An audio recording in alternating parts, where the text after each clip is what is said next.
ನಾನು ಪ್ರತಿ ಸಲ ದೇವ್ರನ್ನ ಬೇಡ್ಕೊಳ್ಳೋದಿಷ್ಟೇ, ನಮ್ಮ ಕುಟುಂಬದ ಮೇಲೆ ಯಾರ ದೃಷ್ಟಿನೂ ಬೀಳದೆ ಇರಲಪ್ಪ ಅಂತ.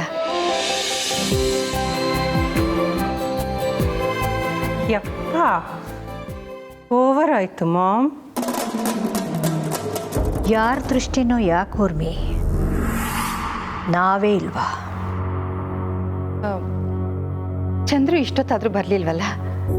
ಬಂದಿದ್ರೆ ರಮೇಶ್ಗೆ ಕಂಪ್ನಿ ಸಿಗ್ತಾ ಇತ್ತು ಅಲ್ವಾ ರಮೇಶ್?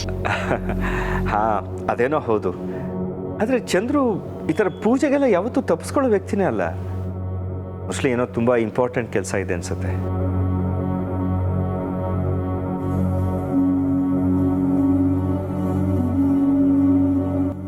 ಕಮಲಿ, ಎಲ್ಲರಿಗೂ ಪ್ರಸಾದ ಕೊಡಮ್ಮ.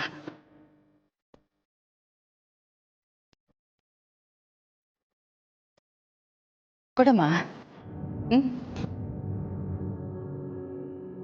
ರಮೇಶ್, ನಾನು ಈಗಲೇ ಹೇಳ್ತಾ ಇದ್ದೀನಿ, ಈ ಕೆಲಸದೊಳು ಪ್ರಸಾದ ಕೊಟ್ಟರೆ ನಾನು ತಗೊಳ್ಳಲ್ಲ.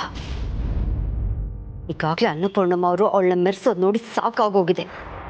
ಥರ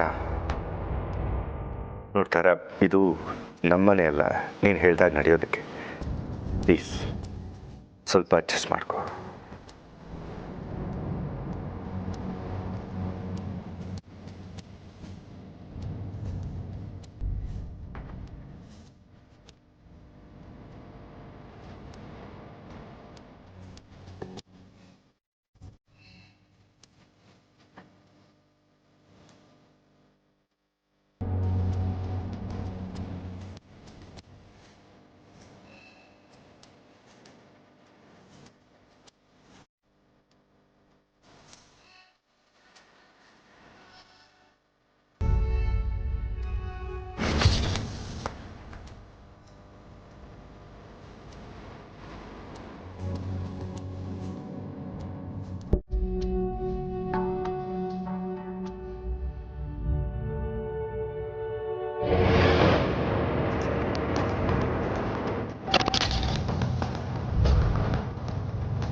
ತಾರಾ, ಪ್ರಸಾದನ ಬೇಡ ಅನ್ಬಾರ್ದು, ದಯವಿಟ್ಟು ತಗೋ.